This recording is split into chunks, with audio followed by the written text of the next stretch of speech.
Hey guys, this video is going to be an interview with Koty Angeloff, who it was top 8 at Nationals, who also has like 50,000 serial cards or something. I mean, he's just been on a rampage, in the One Piece community, in the One Piece world. And this is just basically a little interview, kind of getting his thoughts on a whole bunch of things.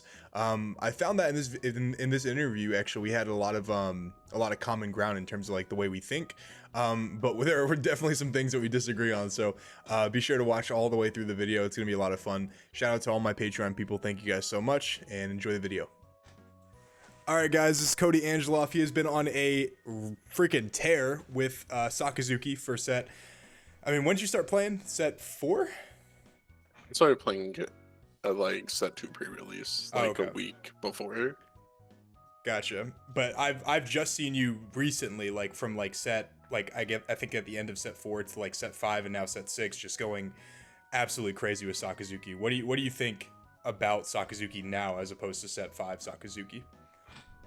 I actually think that the new Sakazuki deck is pretty different than how it was in set 5, because like right now, like with the introduction of Gecko Moria and honestly like all these different versions of the deck coming out with like the stage and no events, and honestly just a whole bunch of different like versions of the deck, and with other decks being introduced into the meta like Gecko Moria, like the gameplay is a lot different now, because before it was just whoever had more like Rebecca's and Luchi's and Hina's, whereas like now like you don't really play with those cards as much, and you actually like kind of play more towards like Gecko, but the game's not over if you don't see Gecko either.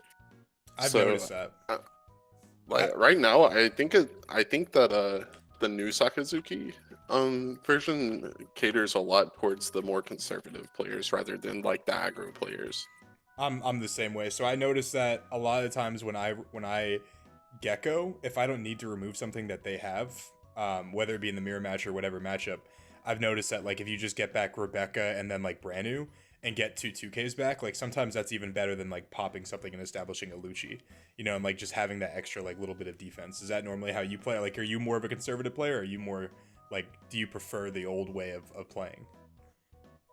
I'm definitely more of a conservative player for sure. Like even like in set 5, like when everyone was playing like either ulti or Hina in their decks, like so that they could do like the 5 Dawn like Count Blaze 7/7 turn.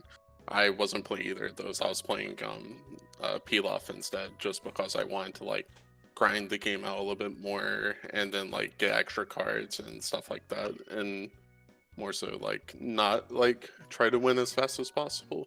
Yeah. But with Gecko though, like I feel like there's just so many avenues, because like you were saying, there are a lot of times where you do go like Rebecca brand new, or like Kuzan brand new, or Tashigi, whatever it may be, and like pretty much just have like a value Gecko Yeah. type of thing, and like get more cards off the Gecko while also still establishing a board rather than like dealing with your opponent's board. If you're in a spot to value Gecko, I feel like that's just so much better than like removing your opponent's board. There's like, especially if I play against like Gecko Moria, like if I Gecko into like Kuzan and brand new, like if they have like not like a big, if they have like a, if they can have like a Absalom or something on the board, but if they don't have like a board set up and I go into, like Kuzan, they can't get rid of both of them, so I have to kind of choose. Unless like the only way they can get rid of both of them is if they like double Ice Age and then Gecko you with Helmeppo and Luchi, but like that's not usually the case. So, if you value Gecko right there, and like if you're healthy enough to do that, I feel like it's just like so I feel like the game's over at that point. Like if you can value Gecko and get away with it, like especially if you have another Gecko and like you have the Kuzan ready, you're wiping their entire board. Yeah, exactly. Like if you value Gecko and they don't clear your Gecko, I feel like the game's immediately over. Yeah. But if they are able to like clear the Gecko plus like the small body, whether it be like the Shigi or brand new, and then only leave you with like a Kuzan or something, then I think it's a lot more manageable that way. But it still feels rough if like you can follow it up with another Gecko Yeah. after that. What do you think your hardest matchup is? Hardest matchup with Sokka. Like, what do you not want to see whenever you're sitting across the table? Yamato. Really? See, I find Yeah. that's the easiest one to deal with of all the decks.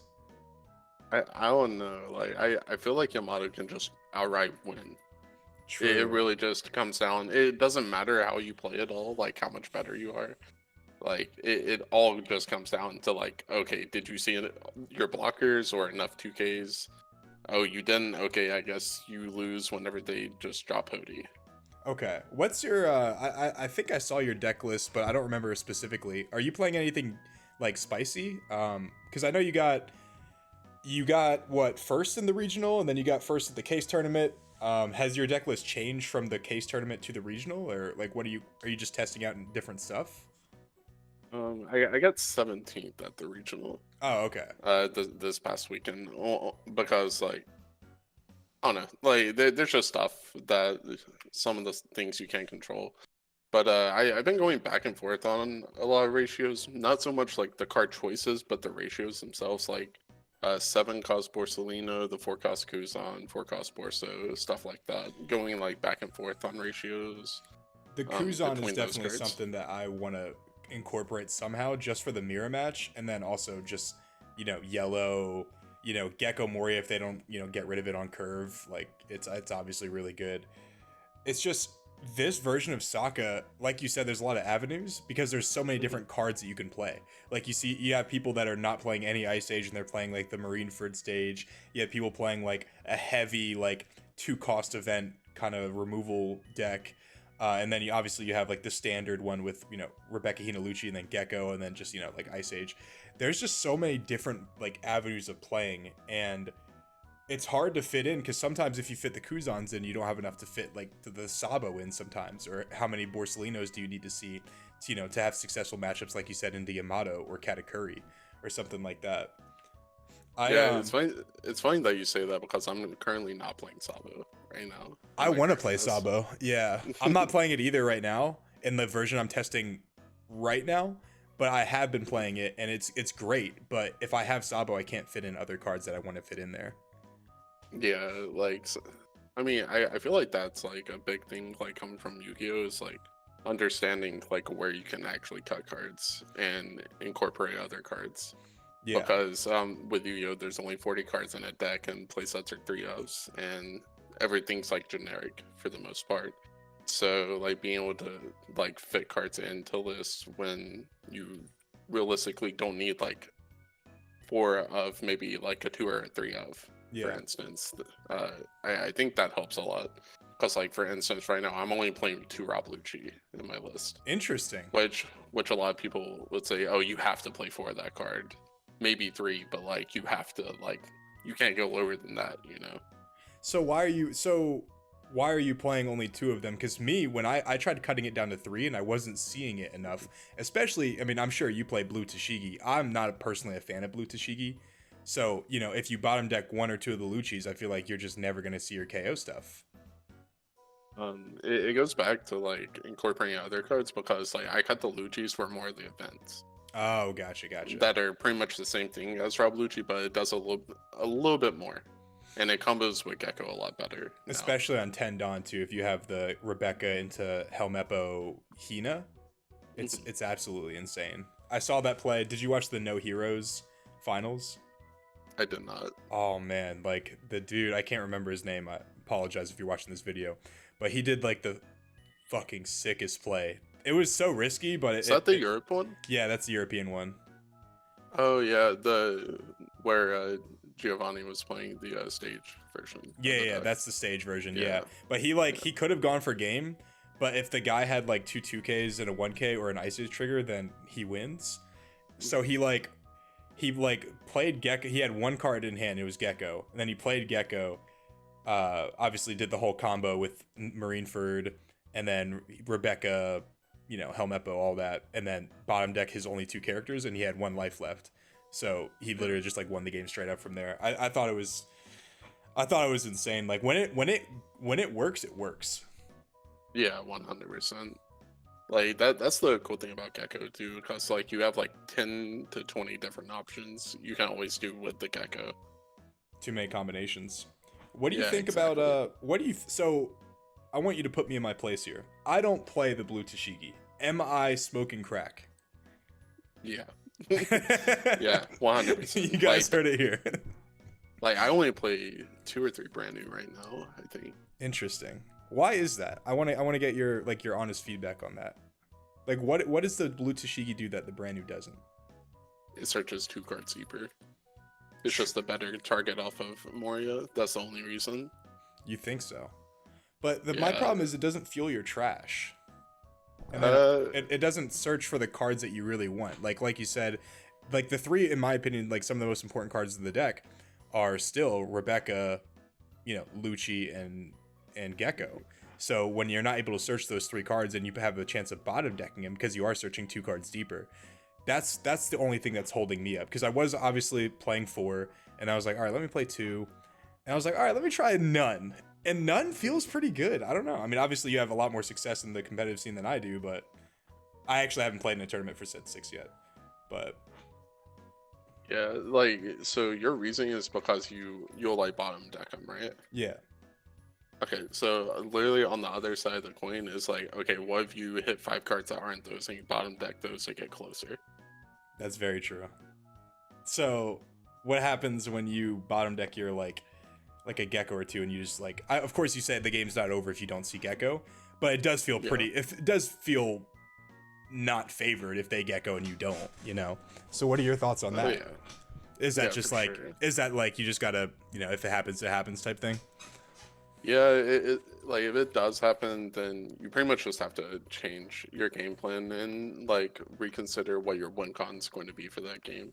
So for instance, like say like I Tashiki turn 1, right? And I see 3 of my geckos and I bottom deck them. That just means that okay, I need to play with my searchers now and like apply as much pressure as possible early. Okay. Just to like make it so it's awkward for them to drop their gecko so we're on the same playing field. Because for instance, if you're playing a mirror match, right, and you put them to 1 life, like 1 to no life, it's really weird for them to gecko because they can Especially only if put you up have 1 Houndblaze blocker. too. Exactly, like they can only put up 1 blocker, and 1 blocker is usually just not enough for Saka. Yeah, I've seen people in the top cut of like tournaments cut Houndblaze to 3, and I'm like blown away. I'm like, I don't know how that's even possible. That card, I thought that card was gonna be the one that got banned, not Sakazuki. But like that's crazy, right? Cutting Houndblaze to 3. I mean, it's because I only play 3 right now. That's okay, dude. That's crazy, dude. So how do you test? Like, are you on like just a simulator? Are you on Rank Simulator? Or do you like practice with like people in person? Like, what do you do? For me, I play like a lot right now just to like get familiar with like a whole like pretty much like um testing against different matchups and then also getting familiar with different situations that could come up. To where like you can't really theory or like watch enough videos to see like specific situations. I usually just test with friends of mine on webcam. Actually, I don't like the sim at all. I also don't like the sim. My only issue with the sim is like I just don't take it serious. Whereas like webcam, whenever I have cards in my actual hand and like I can like hand shuffle and all that, it makes me feel more like in tune with the game. I'm to the make exact better same way. decisions. I'm the exact same way. I tell all my friends like they want to practice for like regionals or whatever. I'm like, me personally, like I will practice on webcam, but like I don't prefer it. Like I want to meet up in person and like touch the cards and like get a good feel of like their body language because that's really where I thrive. I wanted to ask you this though, like when you're like playing these games, is there something you're doing different than the other person? Because I mean, obviously you've won so much and topped so much, like in 2 different card games. Obviously Yu-Gi-Oh is way different than One Piece, but in One Piece, is there something that you notice that you do way different than somebody else? Because like it can't be a coincidence that you're doing this well like all the time. I think like one of my biggest strengths is like adaptability, I guess. Like pretty much playing things play by play. I know like a couple other people that do it like that, where like they don't really plan their entire turn. It's more so about how your opponent reacts. Like the first couple of people that come to mind are like Jackson and Cross. They like play the game like play by play rather than like planning out an entire turn. Because like for instance, like um at the beginning of a turn, a lot of people would be like, okay, I have to go for game, right? Yeah. And like say like or like for instance, I don't have to go for game, but you check for 5 with your leader and they take it, and then all of a sudden, oh wait, I should probably go for game now. Or like you swing for 7 with your leader and they counter out of it whenever you have to go for game, and it's like, oh okay, maybe I can just clear board now and try to survive one more turn, you know. I'm so happy you said that, because I do coaching, and I tell people all the time, low dawn commitment, right? Like test, because I do the same thing actually. I didn't like, I'm happy that you said that you take things turn by like, or like play by play, is because I tell people, like, you know, if they take a 5k and you have 10 dawn, they might have opened themselves up to get lethaled. Whereas if they over counter, all you could like now, like you don't have, like sometimes winning the game isn't, you know, like actually killing them, it's clearing their board and making it impossible for them to win if they over counter, or if they like, you know, if they infer you're going to do something else based on like how much dawn you're representing or something like that. So that's a huge thing too, like the adaptability is massive. In terms with like Sokka, so I know you're not like, you said you're more of a conservative player, but like in the Sokka mirror, are you normally like trying to like trade into their board? Like what are you doing in the mirror? Like I know you're more conservative, but like when do you stop trading into their board and when do you start like kind of going into their life? So usually like whenever I make plays, I usually try to think 1 to 2 turns ahead, more so about like what my opponent's going to want to accomplish. Like for instance, if I play Gecko, right, on my 8 dawn turn, I know that they're going to want to clear my Gecko, right? So I am pretty much setting up, that Gecko is going to set me up for when they clear my Gecko rather than like what's at hand. And that's usually like you check their trash to see if they have the Helmeppo Luchi combo.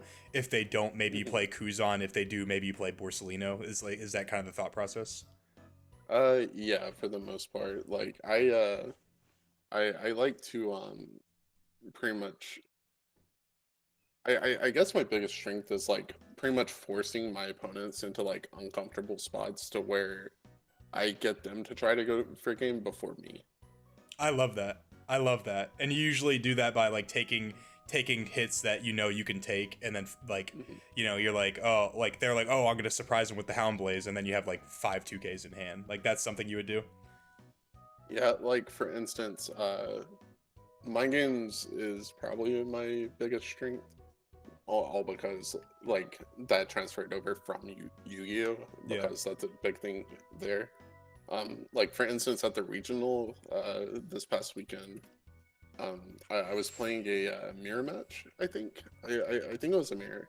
It was something, but they had like all 10 of their Dawn, and I only had 1 life left, and they had 3 swings, but I had like I want to say like 7k counter in hand, and they swung for like 6, and like I 2k'd out of it, and then they swung. No, I took the 6. I took the 6, and then they swung for 7, and then I blocked it with my Borsalino. Interesting. Whenever I could have just countered out of it. Yeah. So I left myself open with no blockers, and that ended up baiting them into like going like 12 at lead.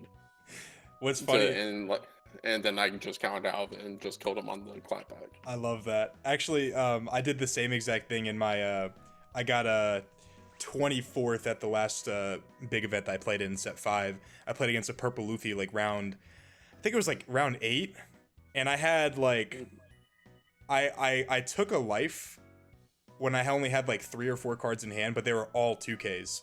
And then I blocked the similarly with like my Rebecca, and he had like the opportunity to go for like 10k with his like missed double finger. And then he did, and I obviously countered out and killed him on the crackback. But I was like, thank God you did that, bro, because if you saved the Donut for Blast Breath, I probably would have been dead. Like, there's no way. So I love that, like, you and I kind of have, like, similar, like, mindsets on this. I wanted to ask you as well, hopefully you have the same mindset on this. What are your thoughts on Katakuri? I think that deck's free. You think Saka, like, rolls it? Yeah. That's so interesting. Talk to me why. I don't know, like, I mean, like, Reject's a really good card, but, like, I don't know, you can put them in very awkward positions. Like, I take my life, like, very aggressively versus him. Pretty much, I play like I'm only a 3 life leader, and I just take all my life early, and then just keep the board under control. And, pretty much whenever I hit 0 life, I'll just put them to 2 and then just build my board. And so that I can go for a game in 1 turn rather than like just keep swinging at them, putting them in a Maru range, and also like triggering cards. Because a lot of people, from what I've heard, like the biggest gripe they have about Kata is like, oh, they triggered all these cards. But it's like, okay, why did you swing so aggressively into them when you didn't have to, you know?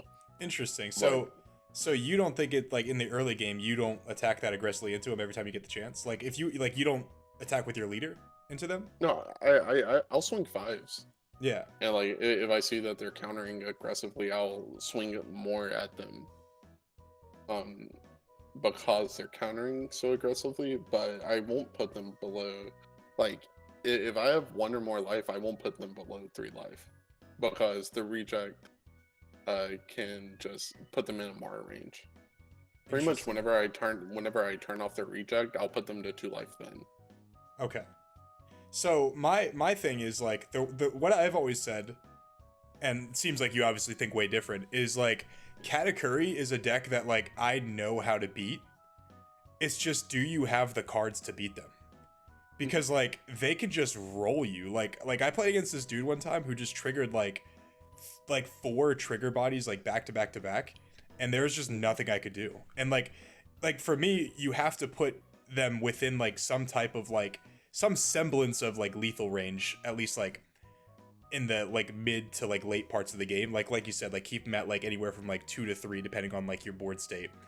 And then after that, like, you obviously, like, go for game if you can, or, like, try to, like, play around all the, you know, the events that can, like, obviously, like, rest your shit and, like, KO your stuff.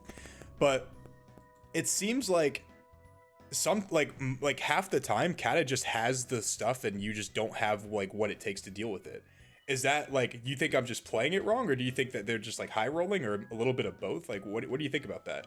Because it, like you said, Kata's free, which means you hardly ever lose to Kata. And that's probably the matchup I want to see the least. I'd rather see Yamato than Katakuri. Yeah, Yamato, I feel like there's actually, like, no counterplay for the most part. It's whether you have it or you don't. But Kata, I feel like it's a lot more manageable, because, like I said, I take my life aggressively. So whenever they, like, 7 mom, I'll just trash my life and not give them opportunities for more triggers until they, like, start 10 momming to get more triggers that way. And if they do that, then I'll pretty much set myself up to be able to just keep clearing their board. And how do you do that? Is it, like, with Kuzan? Like Kuzan's, Great Eruption, Ice Age, all of that, like, just keeping the board clear. And because, like, right now I'm playing, like, an event heavy deck, it's a lot easier to pretty much keep the board clear, because right now I have, like, the Houndblaze and the Amas. Yeah. To keep the board clear very easily, and I run 3 Kuzan. Interesting. Okay, so I'm playing 2 in my build, so but you're focusing more on, like, the low to the ground kind of engine with the Kuzan. Yeah, it's kind of like OPO5, where like, your top end's like Borsalino, but right now your top end's only Moria. Yeah. And I'm playing more of a, like, a combo version rather than, like a straightforward, like streamlined version of the deck. Do you think that, like, I've seen people cut the 7-cost Borsalino entirely? Do you think that's bad? I don't know. I think that card's like really, really good right now. Like, I still play 2 on my list only because like if you go first and you're playing against Gecko or Saka and you drop it on curve, they have no way to clear it. Exactly. I said the same exact thing. Yeah. And that's the biggest thing. Well, the only way they can clear is if they're on the stage version. If they're on the stage version, then they can like -2 it with like leader stage and then helmet and Luchi it. Yeah, but that's the only way. Yeah, you're Yeah. exactly right. There's also been like some talk about like maybe even like Saka is better going first in the mirror sometimes because you're able to drop like the Borsalino on curve, and then it forces them to be in a tricky spot with Gecko. Is like, do I just Rebecca Hina Luchi here to clear the Borso, or like what do I do? Do you think that's or like valid to like want to like build your deck to go first? I go second no matter what. Okay, right cool. now. I'm just asking the questions. I still, always go second too, yeah. but I just want to make sure like it would be interesting because like, you know, if you do play a version where like, you know, you are playing like if you somehow find the room for like Tashigi and like, you know, like what is it, Blue Hina or something like that, like do like a going first build, it could be relevant, you know, because on your 9-Dawn turn, if you Ice Age, you know, Helmeppo, Luchi, Gecko, like that's clears their entire board right then and there. Yeah, there's I don't know. It feels like the Saka community is kind of like split right now, where they want to go first or second versus the Moria and Moria, which is like kind of interesting to me because I don't know, like your even curve is just so strong with Saka. I don't know why you would intentionally throw yourself off of it. It's Like, funny if you go first, like you have to have like Tashigi into like another searcher because there's no 3-Dawn play. So it has to be like Tashiki searcher, and then on the next turn you have to like Hina Hellblaze to like apply enough pressure to where going first actually is worth. It's funny you said that because I was testing with a buddy of mine who's on Gecko, like he's been like grinding Gecko, and him and I played like 15 games, and it felt like whoever went first actually won the game. And the reason I say that is because one, like it forces them to like slow down their style of play. So like for example, like if they get, you know, Perona on curve, it really sucks. It really sucks. So you know, if you can kind of throw them off that curve, and then also like I said, establish, or like we talked about, establish like a Borsalino on 7, and then if you clear their Gecko, because their Gecko can't clear like yours and your 4-drop, right? But your Gecko can clear theirs and their 4-drop on 9-Dawn. So if you get those pieces, and you already have that Borsalino, even if you don't have the Borsalino, if you are the first one to clear their Gecko, and like you're able to establish like that extra card on the board, whether it be like Borso or Luchi, that felt really powerful to me. Like I played against a Gecko at locals the other day, and I beat him with like 5 or 6 cards in hand and 2 life. Like I was like, because I went first. Like I was very confident, you know, going first. Yeah, the biggest thing for Gecko for me is that like I don't know. I feel like the matchup's like it's not the worst, but I feel like it's the closest out of any of the other matches.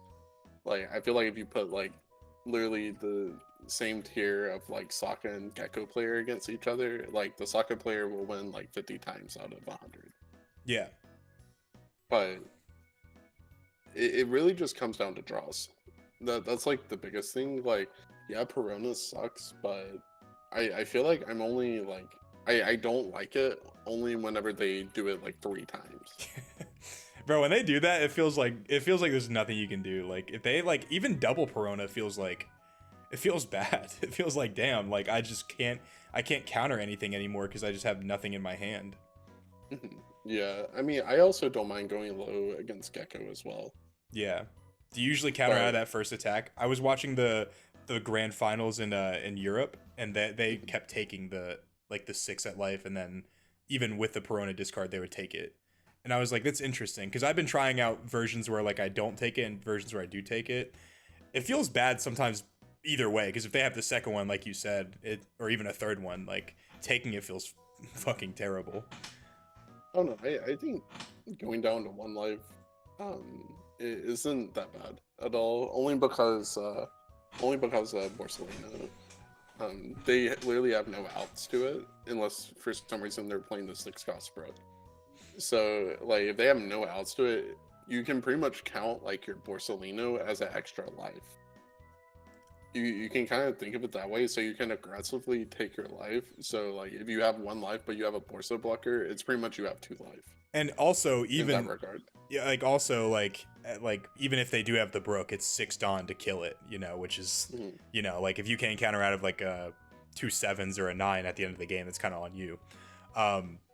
It's funny you say that because Brook, I saw Will to Win, he was playing 3 Brook in his list, and I personally just don't like that because in Gecko, obviously you want to go first, and then, you know, if you go first, like on your 7 Dawn turn, that's usually when you want to do like your 4-drop and then use your leader effect to play like another 4-drop and kind of like set it up. So like on your 7 Dawn turn, you're instead just like nullifying your best turn or like one of your best turns by like playing a Brook to get rid of 1 card that you could probably just bring back either way with Gecko. I don't like that. What do you think? I think Gecko is a lot like Sokka to where it actually wants to go second versus most decks. I think it wants to go second versus most decks, except for like Katakuri. Like pretty much, it wants to go second against decks that aren't aggro. Okay. Or that you don't need to aggro. So like for instance, like I would go first versus Kata and Yamato. Those are like the only decks I would really go first against. Yeah. If I was Gecko, besides that, I think going second is a lot better because, like, for instance, you were talking about the Perona play, right? So now imagine if you get hit with Perona, but you have 1 less card already in hand. Yeah. And then they keep pushing it that way. Like on their 4 Dawn turn, they swing, they Perona you. It's like, okay, sure. And then you swing, you play your Borso. And on the 6 Dawn turn, they broke your Borso. And then they swing again, so they get another card out of your hand. And all of a sudden, it's their Gecko turn that they're just going to value Gecko. Damn. I didn't even think about that. Huh, maybe Will to Win's right. Yeah, because I was always under the impression that like going first is like just the best curve because when you Ice Age, like you want to Ice Age and clear like their Gecko and then obviously like establish like your own. But I didn't like, I guess with the Brook now you would want to go second into most decks. I'm interviewing a buddy of mine tomorrow. He's the #1 yellow player in the world, and he was like, I'm excited to hear what he has to say about like, you know, like the metagame right now. What do you think about the metagame right now? Like, is this something you enjoy, like having to worry about all these different decks, or would you prefer like more of like a tier 0 or like a triangle kind of meta, like most of the time they have in Yu-Gi-Oh? I mean, honestly, I think right now is a triangle meta. You think so? Like, I think it, like really the only viable decks right now are Sokka, Gecko, and Kata. I think everything else is like tier 2. Well, I think everything else. Well, I mean, as you can tell from like the breakdowns, I'm not sure if you saw those or not, but the breakdowns. I mean, if we're talking about like decks that can like top 16, I think there's 7 different decks that can consistently top 16. If we're talking about decks that can win, it is the triangle meta. You know, with Kata, Gecko, and then Sokka. But you know, realistically, like we've seen Raju, Gecko, Law. I mean, even Whitebeard had a win, you know, and obviously, what is it called? We had like some Perona showings and stuff like that. Like, you're not worried about those decks at all, like, you know, Raju or anything like that if they kind of get to that tempo kind of early.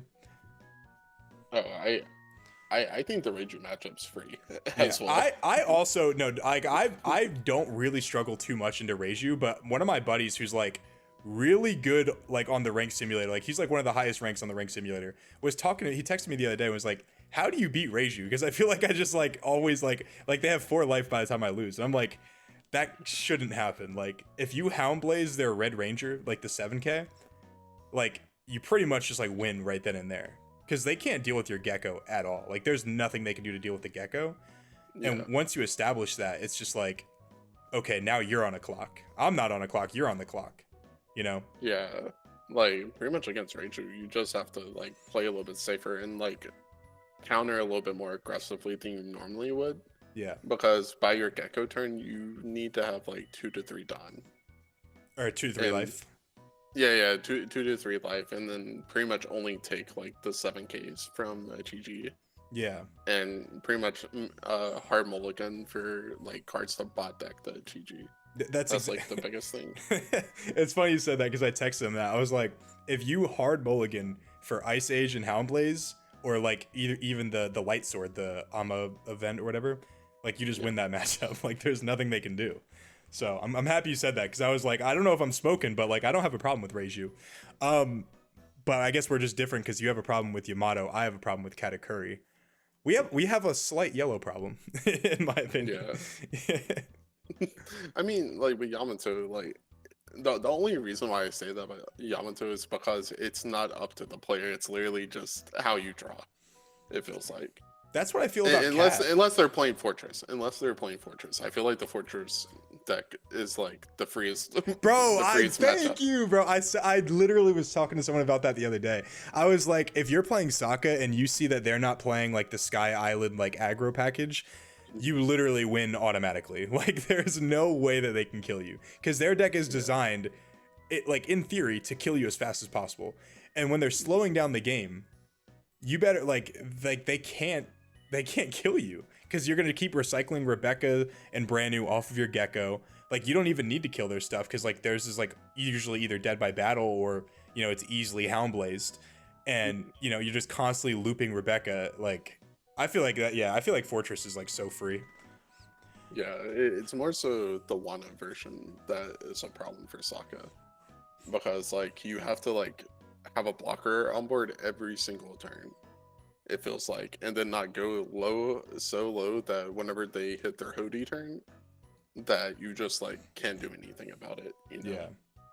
Is there something that you've noticed that like people like mistakes, even people at like the top levels, like at the higher tables, do you notice that like there's something that they do wrong that you're like, why are you doing that? Is there something you notice like that? Oh yeah, I've definitely noticed things like that before. It's mainly just like how they assign their Dawn.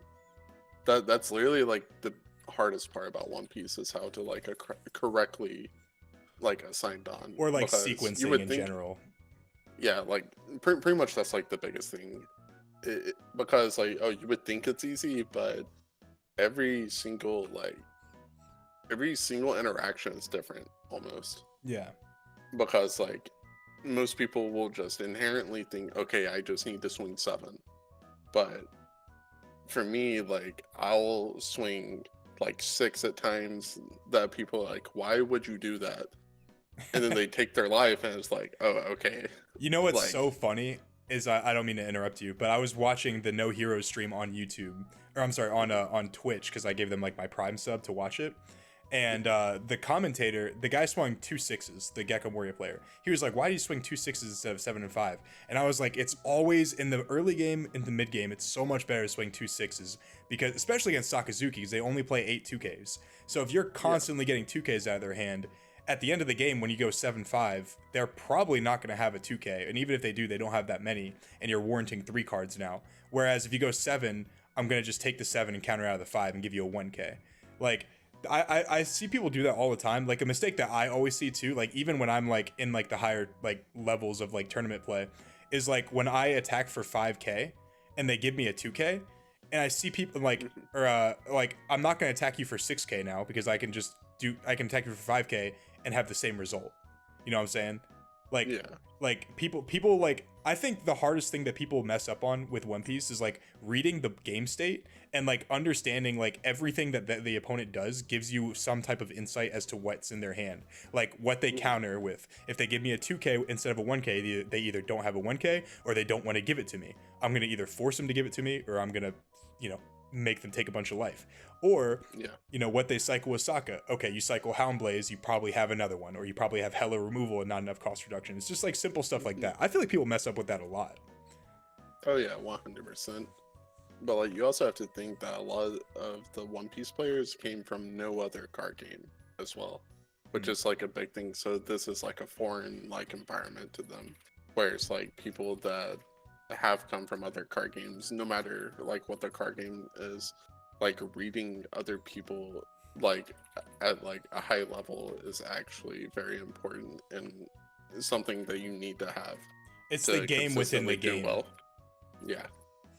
Let me transition to this because like I wanted to ask you, but you were super busy at Worlds, or I'm sorry, not at Worlds, Nats. So you obviously made day 2 and you were playing through the tournament. What was that like? Like just like constantly like trudging through the round, like getting closer and closer and closer to like that end goal. Like what were like, was your heart like racing? Were you like kind of getting inside your own head? Like what was that like? For me, since I've played Yu-Gi-Oh competitively, like I was ready to play all 11 rounds on day 1, and I don't like eat at events at all because I think it slows my thought process down. So I really only eat like at night at events. So from Yu-Gi-Oh, we usually have 9 to 10 rounds on day 1, and then usually another 8 to 9 on the second day. So for YCS is not regionals, right? Yeah, for YCSs. Yeah. Regionals is usually like 9-10 rounds in day 1, like in one piece, but the rounds are a lot longer. I only played in one. I played Yu-Gi-Oh a lot, but I was like never like I never had the money to like travel to all these different events. But I felt like I was pretty decent at the game. But I went to one YCS and I was doing really good, but like that fatigue hit me, like because that was like my first big tournament. Like it's amazing. Like you don't eat at all, and you're playing 13 hours of like high, like intensity, high caliber games. Like that doesn't throw you off. Like that doesn't like boggle your mind. Oh, not anymore. It did like whenever I first started playing, but like I don't know, like probably like 2 or 3 years after like I was consistently going to like Yu-Gi-Oh events and stuff like that, it pretty much like wore off at that point, to where I pretty much got comfortable being uncomfortable. I guess that's like you're like LeBron. Funny enough, yeah, like that's like the best way to put it though. It's like I don't know, like I just got used to it. Yeah. At that point, and that's another reason why like at nationals I thought that I would have an edge over a lot of people, because if they aren't used to playing like the longer tournaments in person at like a very high, like a highly competitive environment, to where like you're playing for obviously like thousands of dollars worth of stuff, right? Hundreds of thousands of dollars.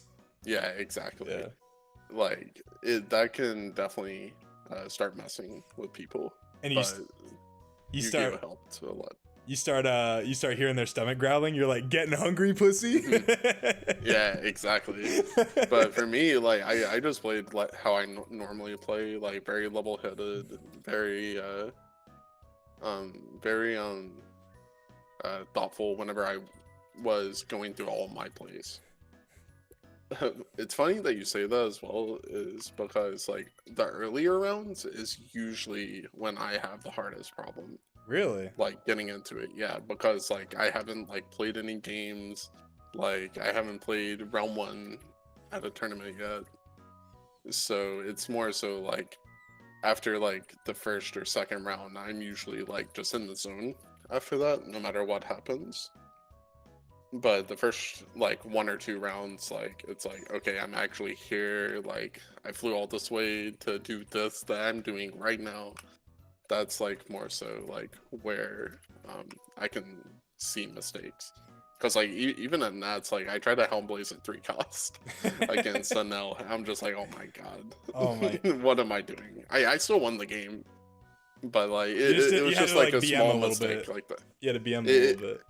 It's just something like that I like pretty much like skipped a step before like doing it, and it's just like, okay, I cannot let that happen again. So what was your mindset whenever you hit top 8? Do you think you could have won the whole thing or what? So honestly, Top Cut altogether because it was best 2 out of 3, and One Piece players in general just haven't played best 2 out of 3 for One Piece. Yeah. Coming from Yu-Gi-Oh, once again, like everything being best of 3, it I felt like it gave me the edge. I feel like for me, I was the most experienced, like out of probably everyone in the room, when it came to playing in Top Cut. And I think that helped a lot because I was a low seed. I was like 44th or something like that. I was like one of the higher X2s. And what that meant is that pretty much my opponents were going to get to choose if they went first or second all day. Yeah. Obviously, I'm gonna play against a whole bunch of mirror matches, so I'm going to be going first all day. But It's impressive though, because I know Sakazuki's win rate dropped like 17% or something like that if you went first. yeah, it definitely drops a lot. But thankfully for me, like I was able to like win out throughout everything, and like whenever I was going into my top 8 match, I misread the pairings, and I thought that I was gonna have to play Jackson in top 4 and not top 8. So whenever I saw that I was having to play him, I'm like, okay, whoever wins this is probably just gonna win the tournament. Wow. And yeah. And then Jonas came over there and said, "Trigger, play this card. Take that." Nah, Jackson should have definitely won that match. You think so? It's funny you say that because like Jackson, he gets nervous on stream. Does he? Yeah. I never talked to him before, so. Yeah, I think he's only won like 1, maybe 2 feature matches. Wow. And yeah, he pretty much misplayed a decent amount in the finals. So I noticed that. So obviously Jackson's way better than me, right? But I was watching that game and I was like, I wouldn't do that. And I was like, but you know, he's at you know, obviously the finals and I'm not at Nats. So, you know, maybe I should learn something. And then it like didn't work out and I was like, I wonder if I was right about what I should have done. But it really made me think. I was like, dude, am I just like, is he on such another level that like I just don't understand what he's doing? And like for like the entire, like I didn't watch the whole thing because I was playing in like a side event. But I rewatched the video and I was like, dude, this guy's just on another level. And then he lost. I was like, oh wait. I think my analysis on the game as a backseat gamer might have been the right one. But obviously like that was such a long tournament and like all those delays at Bandai, like obviously he did really well at Worlds too, so good for him, dude. I mean, he obviously deserved to be there.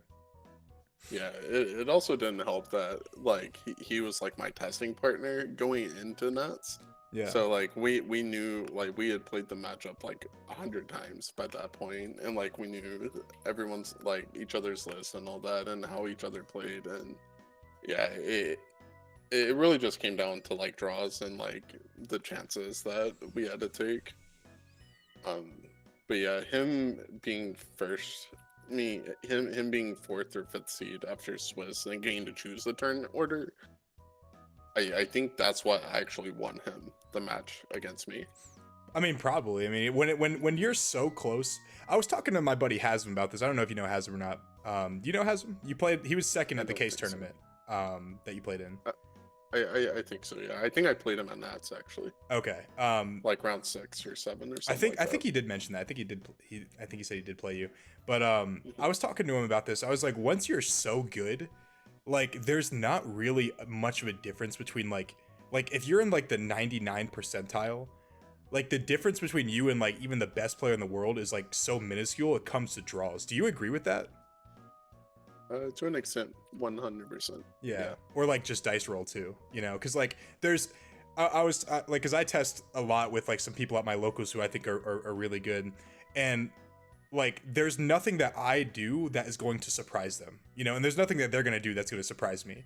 It's like it's like, do I have, you know, the right curve? Do I have the right turn order? Do I see the cards when I need to see them? And, you know, a lot of times that does determine games, you know, especially Sokka in the mirror match. If you are forced to go first 2 out of the 3 games, you know, that that could make a big deal. That could make a big difference. Like, because like the biggest difference that you can do like at like when you're like one of the top like players, you know, and you're playing against another top player, literally the only things that can like change the outcome is like what deck you decide to play and what deck cards you decide to play for that event. That's literally what it comes down to. If like both players technical play is on par with one another. Yeah. Is there anything you've noticed with set 6 that's like different from other sets, or is it all kind of like just core One Piece? Right now, nothing too big, I don't think. I think that it actually shows that deck building can be improved a lot, though. Yeah. This is the most important deck building set there's been. Because, like, obviously now with Sakazuki being 20 different variants, how many 2Ks do you play? Do you play Sabo? Do you not play Sabo? Do you play Kuzan? You know, it's very dependent on your playstyle. Yeah, it's very dependent on the playstyle, and like whatever you decide to play, it literally also always comes down to like what you see that day. Yeah. Because like for instance, if I build my deck for the Moria and Gecko and I play against 6 Katakuris, like it's probably not going to be the best. Yeah. Whereas like if I completely cut Kuzan from my deck because I thought I would see like Mirrors and Moria, and then I play all the Katas with no Kuzan, it's a lot harder than it should be. Yeah. Where if, like even if I just played one Kuzan to be able to like mulligan for it, it would help a lot. What's funny is in set 4, I got a Serial Shanks with Crocodile, and I was going into the tournament like I had like so much tech against like Law and Zoro, and I didn't see a single one of them. I saw like I had like 4 what is it called, Dragon Twister, Demolishing Wind. I had like some ultis, you know, the one that bomb decks a 2. Yeah, that's ulti. Yeah, and like I had these techs set up for him, and I played against like 5 Whitebeards, which obviously is favored for me. But then I played like Queen, Grape Dofi, Katakuri, and I'm like, I have 9 cards in my deck that don't do anything against any of these matchups, and it fucking sucks. Luckily, I was able to win out because I played so many Whitebeards, which was like so one-sided. Like, yeah, like sure. It definitely sucks. Like going, like a buddy of mine was playing, I think it was like Red Purple Law in one of the tournaments, in one of the regionals, and he played against just like straight up like all of his like worst matchups. Like, he played against like what was it, Gecko, Perona, and I was like he just like he couldn't do anything. They were just outlasted him. Yeah, that's like one of the biggest things about One Piece when it comes to variance wise. It's not even like your draws, it's more so like what leader your opponent's playing. Do you want a side deck? Do you think the side deck should be implemented, and or like obviously if a side deck's implemented, then like best 2 out of 3 rounds? Do you think that would be better for the game? I don't think so, actually. Why do you say that? I think that in-person events should definitely be 2 days, like Top Cut events. But I don't think there should be a side deck at all. Like I feel like that kind of caters more to like casual players and like towards players that don't put enough time into the game to where, because like for instance, if you're playing Sokka, right, and there's a side deck and all of a sudden you play against a Zoro, okay, I side decked another Luchi, 3 more Amanu swords, like just for like this matchup, right? Yeah. Like because at the end of the day, like there really isn't like that much you can side deck, you know.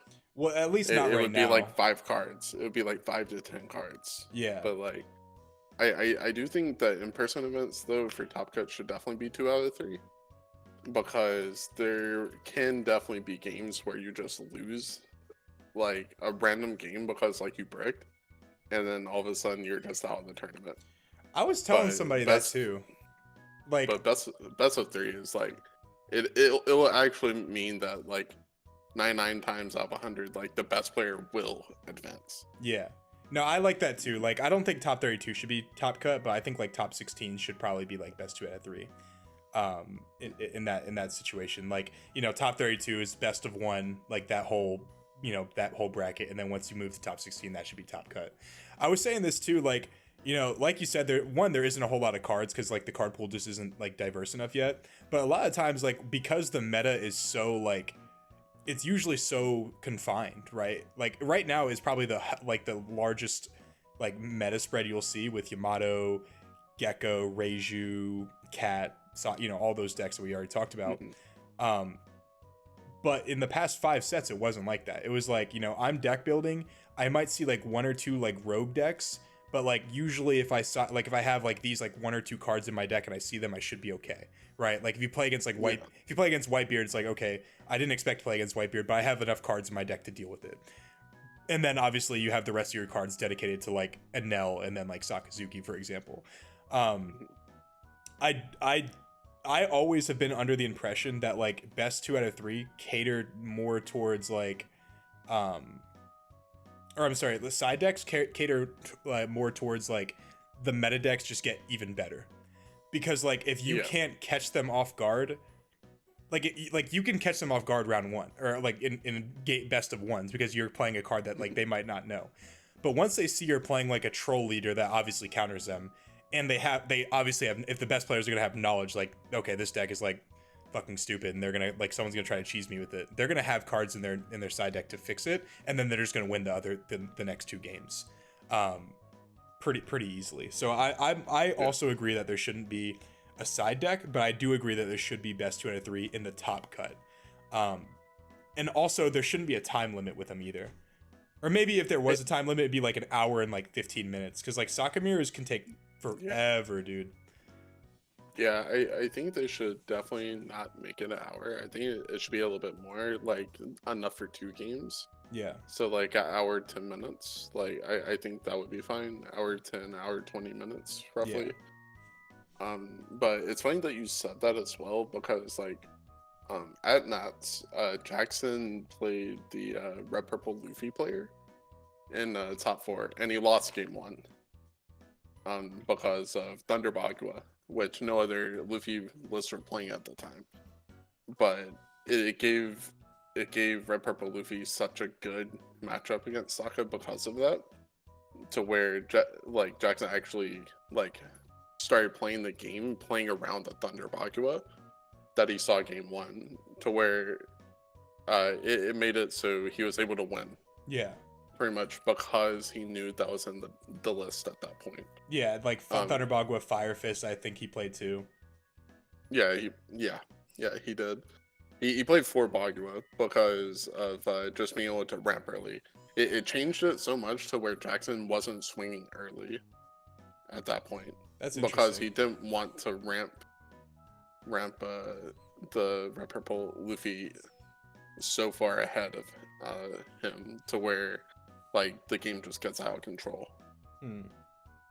Cool. But that actually is what made it so Jackson was able to go to the finals, because of the best of 3 being able to adapt to seeing that game 1.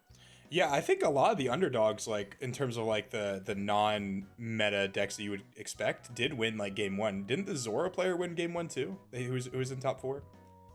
I think so.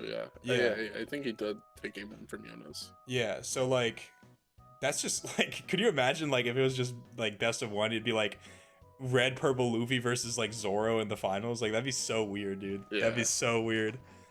Oh man. Do you have I know the interview's getting long. Do you have any like final things you want to say? Any shout outs or anything? Pretty much like, if you do want to get better, just honestly just put in the time. You get as much back as what you put in. So like if you're serious about getting better at the game, like actually like put time into the game, or maybe look at like getting coaching or something from like some of the top players, or just someone that you know, or content creators like yourself. Damn, he didn't mention me in the top players. I'm hurt, man. I'm hurt. It's different because like I know, like for instance, like Wilderman coaches, like I think Cross coaches. I think Jackson was thinking about coaching. I coach. So like there's like a lot of like players that coach right now. Yeah, a lot of like the people that are like representing. So my thing too is like, I didn't play in a single big tournament until like the end of set 3, in which I kept running into like I was playing Law and I kept running into like Ace and fucking Rebecca and like Zoro and like I was just getting like fire fisted to oblivion. And then like since I really started like actually like competing at the highest levels, I haven't been able to get into a whole lot of tournaments, but the ones I have, I've actually been 3 for 3 in the past 3 that I've done, like either like top 8, top 32, you know, whatever it is. So like I'm excited to play in more tournaments coming up because like I have a lot of faith in myself.